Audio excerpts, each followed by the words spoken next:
हमारे चैनल के सभी दर्शकों को प्यार भरा नमस्कार। आज हम कक्षा 7वीं हिंदी उड़ान पाठ 3 हिमालय की बेटियां में दी गई सभी गतिविधियों को हल करेंगे। जैसा कि आपको पता है, हिमालय की बेटियां एक निबंध है। आइए इस पाठ से संबंधित गतिविधियों को हल करते हैं। दिए गए उदाहरणों को देखते हुए डिब्बे में लिखे हुए शब्दों को अलग अलग कीजिए। ये एक डिब्बा है जो डार्क कलर का है, ब्राउन कलर का। इसके अंदर कुछ शब्द दिए गए हैं, इनको हमने अलग अलग करके छांट करके लिखना है। कैसे लिखेंगे? इधर उदाहरण दिया हुआ है एक एक। जो एक एक शब्द है इसको क्या कहते हैं? पुनरुक्त शब्द। तो बाईं तरफ हम लिखेंगे पुनरुक्त शब्दों को। जैसा कि आप सभी को पता है, पुनरुक्त वे शब्द होते हैं जब एक ही शब्द को पुनः मीन्स फिर से या दोबारा से उक्त मैंने कहा जाए या बोला जाए या लिखा जाए, तो उन्हें पुनरुक्त शब्द कहते हैं, जैसे एक एक। और दाईं तरफ हम लिखेंगे युग्म शब्दों को। युग्म मीन्स जोड़ा, जोड़ा शब्द, जैसे दाएं बाएं, लेना देना, माँ बाप, जिनके बीच में एक योजक चिन्ह लगा होता है, वो युग्म शब्द कहलाते हैं। तो आइए इन शब्दों में से छांट करके हम लिखते हैं। जैसे छोटी बड़ी, छोटी बड़ी ये है युग्म शब्द है, तो इसे यहाँ पर लिखेंगे। अगला शब्द है जुदा जुदा। जुदा जुदा ये एक पुनरुक्त शब्द है, तो इसे पुनरुक्त के खाने में लिखेंगे। दुबली पतली, दुबली पतली ये युग्म शब्द है, इसको यहाँ पे लिखा जाएगा। खेलते खेलते, दोनों ही शब्द एक जैसे हैं बिल्कुल, तो इसे पुनरुक्त कहते हैं, तो यहाँ लिखेंगे पुनरुक्त की जगह पर खेलते खेलते। अगला शब्द है माँ बाप, जो कि एक युग्म शब्द है, इसे युग्म वाले खाने में लिखा जाएगा, माँ बाप। बड़ी बड़ी, दोनों ही शब्द एक जैसे हैं, ये पुनरुक्त शब्द है, तो इसे यहाँ पर लिखा जाएगा बड़ी बड़ी। भाव भंगी, ये एक युग्म शब्द है, इसे यहाँ पर लिखेंगे। और छोटे छोटे, यह एक पुनरुक्त शब्द है, इसे यहाँ पर लिखा जाएगा।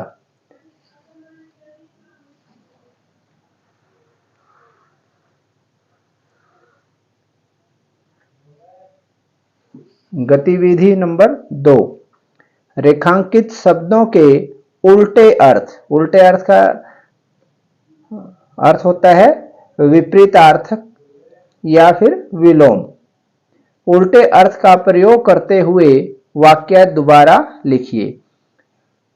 इन वाक्यों में जो रेखांकित शब्द दिया गया है, जैसे दूर, आदर, ताजा, विशाल, हमने इन शब्दों के उल्टे अर्थ यानी कि विपरीतार्थक शब्द या विलोम शब्द को लिख करके वाक्य को दोबारा से लिखना है।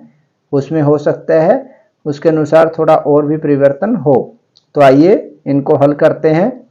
क, अभी तक मैंने उन्हें दूर से देखा था, तो दूर का विलोम शब्द रहेगा पास या नजदीक। तो वाक्य इस प्रकार से बनेगा, अभी तक मैंने उन्हें पास या फिर नजदीक से देखा था। तो इन दोनों में से कोई एक शब्द आपने लिखना है, जो चाहे आप लिखें। ख, उनके प्रति मेरे दिल में आदर के भाव थे। आदर का विलोम या उल्टा जो अर्थ होता है वो होता है आदर का निरादर। उनके प्रति मेरे दिल में निरादर के भाव थे, तो आदर की जगह क्या लिख दिया है? निरादर। ग, क्या हमें ताजा भोजन खाना चाहिए? तो इसको इस प्रकार से लिखेंगे, क्या हमें, ताजा का उल्टा है बासी, क्या हमें बासी भोजन खाना चाहिए? यहाँ प्रश्नवाचक चिन्ह अवश्य लिखें। घ, कवि को नदियों का विशाल रूप पसंद था। तो विशाल का जो उल्टा अर्थ होता है छोटा। तो कवि को नदियों का छोटा रूप पसंद था। गतिविधि नंबर 3, मेरी माताजी एक संभ्रांत महिला हैं। यहाँ वाक्य में संभ्रांत शब्द महिला शब्द की विशेषता बता रहा है, अतः यह संभ्रांत शब्द विशेषण पद है। पद का अर्थ होता है शब्द, तो संभ्रांत जो है वो एक विशेषण शब्द है या पद है, और महिला विशेष्य है, और जो महिला शब्द है वो क्या है, एक विशेष्य है। जैसा कि आप सभी जानते हैं, जो शब्द संज्ञा या सर्वनाम की विशेषता बताते हैं उसे विशेषण कहते हैं, और जिसकी विशेषता बताई जाए उसे विशेष्य कहा जाता है। तो महिला यहाँ पर विशेष्य है और संभ्रांत है जो महिला की विशेषता है, इसलिए ये विशेषण कहलाता है। इसी प्रकार नीचे दिए गए शब्दों के लिए उचित विशेषण या विशेष्य का चुनकर भरिए। विशेष्य का को चुनकर भरिए। आप खाली स्थान में विशेषण या विशेष्य को भरेंगे। जैसा कि यहाँ पर दिया गया है गंगा, गंगा तो है विशेष्य, तो यहाँ गंगा की विशेषता क्या लिख सकते हैं हम, पवित्र गंगा। ख में महान, महान कोई भी हो सकता है, महान व्यक्ति, महान पुरुष या नेता, जो भी आप चाहें यहाँ लिख सकते हैं, महान व्यक्ति या फिर नेता, पुरुष, जो भी चाहें। ग, तो ये पौधे है, ये विशेष्य है, इसकी विशेषता आप लिख सकते हैं। इसके लिए विशेषण शब्द आप हरे भरे लिख सकते हैं, या खाली हरे पौधे या हरे भरे पौधे। घ, हिमालय, हिमालय क्या है, एक विशेष्य है, इसके लिए आप विशेषण शब्द लिखेंगे विशाल हिमालय। अंग, विराट, विराट ये एक विशेषण शब्द है, और इसके लिए विशेष्य आप लिख सकते हो विराट पुरुष।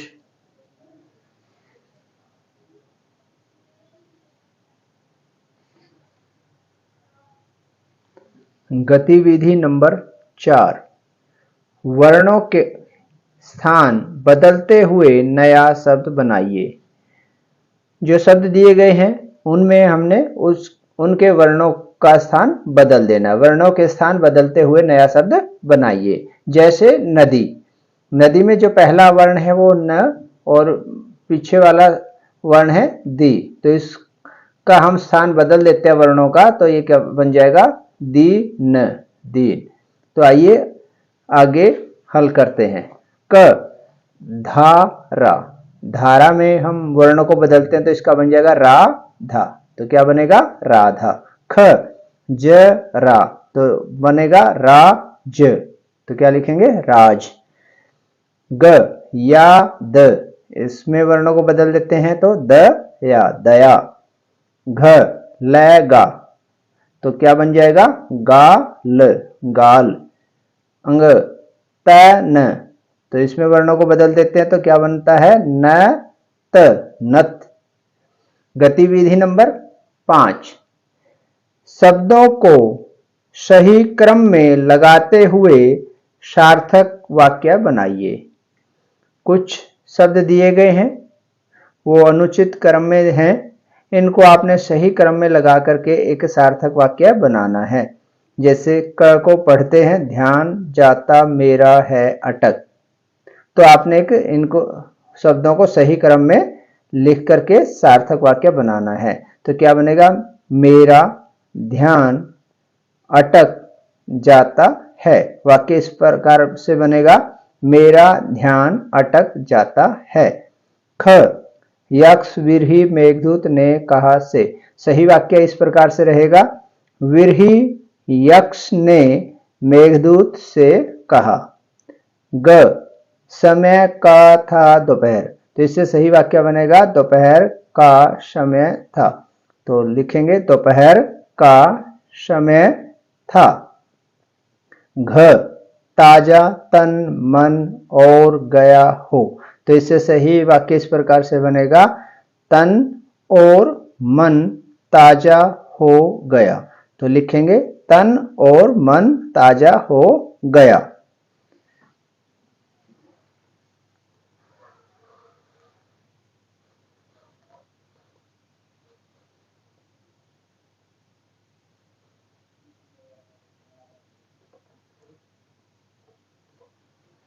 गतिविधि नंबर 6, दिए गए वाक्यों के लिए प्रश्नों का निर्माण कीजिए।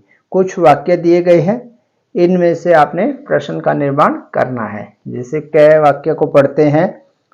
छोटा भीम खेल रहा था। यह एक साधारण वाक्य है, इसमें से आप प्रश्न बनाएंगे। कौन खेल रहा था, इसमें से आप प्रश्न बना सकते हैं कि कौन खेल रहा था।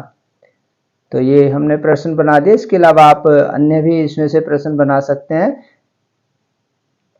ख, मेरे चाचा जी गांव में रहते हैं। तो इसमें से प्रश्न इस प्रकार से बनता है, मेरे चाचा जी कहाँ रहते हैं। या फिर ये प्रश्न भी बना सकते हैं, गांव में कौन रहते हैं। तो आप जो चाहें वो प्रश्न बना करके लिख सकते हैं। ग, हिमालय की बेटी गंगा है। तो प्रश्न इस प्रकार से बनाया है, हिमालय की बेटी कौन है। या प्रश्न आप बना सकते हैं, गंगा किसकी बेटी है। तो आप कोई एक प्रश्न बना करके लिखें। घ, वह रेलगाड़ी से जाएगा। प्रश्न बनता है, वह कैसे जाएगा। या फिर यह प्रश्न भी बन सकता है, रेलगाड़ी से कौन जाएगा। तो कौन जाएगा, वह। तो आप जो भी चाहें प्रश्न बना सकते हैं। गतिविधि नंबर 7, हिमालय से निकलने वाली नदियों के नाम से मिलान कीजिए। तो ये क्या दिया गया, हिमालय से निकलने वाली नदियां। यहाँ पर कुछ नदियों के नाम दिए गए हैं। आपने ध्यान देना है कि इनमें से कौन कौन सी नदी हिमालय से निकलती है। जैसे क, सतलुज हिमालय से निकलने वाली। नर्मदा, ये पहले ही इन्होंने लगाया हुआ है, इस तरह से आपने निशान लगा देना है। जो कृष्णा है वो नहीं निकलती। सरयू वह भी हिमालय से निकलती है। गंडक वो भी हिमालय से निकलती है। और महानदी हिमालय से नहीं निकलती। आइए आज की आखिरी गतिविधि नंबर 8 को हल करते हैं। नदियों से होने वाले कोई 3 लाभ लिखिए। यहाँ पर हमने नदियों से होने वाले किन्हीं 3 लाभ हैं उनको लिखना है। आप जो चाहें, जो भी आपके ध्यान में आता है, उन लाभ को किसी भी क्रम में आप लिख सकते हैं। जैसे नदियों का जल पीने के लिए प्रयोग होता है। जो नदियों का जल है उससे विभिन्न शहरों में पानी भेजा जाता है पीने के लिए। तो नदियों का जल पीने के लिए प्रयोग होता है।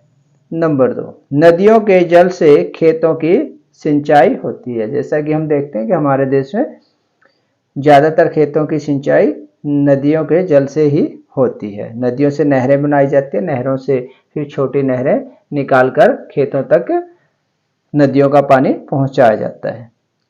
नंबर 3, नदियों पर बांध बनाकर जल विद्युत या बिजली पैदा की जाती है। नंबर 4, बांध बनाकर मत्स्य या मछली पालन भी किया जाता है। नंबर 5, नदियों में नौका विहार व राफ्टिंग आदि, रिवर राफ्टिंग बोलते हैं जिसको, द्वारा पर्यटन को बढ़ावा मिलता है। तो आज की हमारी ऑनलाइन कक्षा यहीं पर समाप्त होती है। आशा है आपको हमारी आज की कक्षा अच्छी लगी होगी। अगर आपको हमारी आज की कक्षा अच्छी लगी तो कृपया लाइक करें। और जिन्होंने अभी तक हमारे YouTube चैनल शिक्षा सहायक को सब्सक्राइब नहीं किया है वो सब्सक्राइब करें और बेल आइकन को अवश्य दबाएं। जब भी हम नई वीडियो लेकर आएं उसका नोटिफिकेशन आपको मिल जाएगा और आप हमारी आने वाली वीडियो को देख सकते हैं। और हमारी वीडियो अगर पसंद आए तो इसे अपने मित्रों में शेयर अवश्य कीजिए ताकि वो भी इसका लाभ उठा सकें। आप अंत तक हमारी ऑनलाइन कक्षा में बने रहें। तो इसके लिए आप सभी का धन्यवाद। आपका दिन शुभ हो। जय हिंद, जय भारत।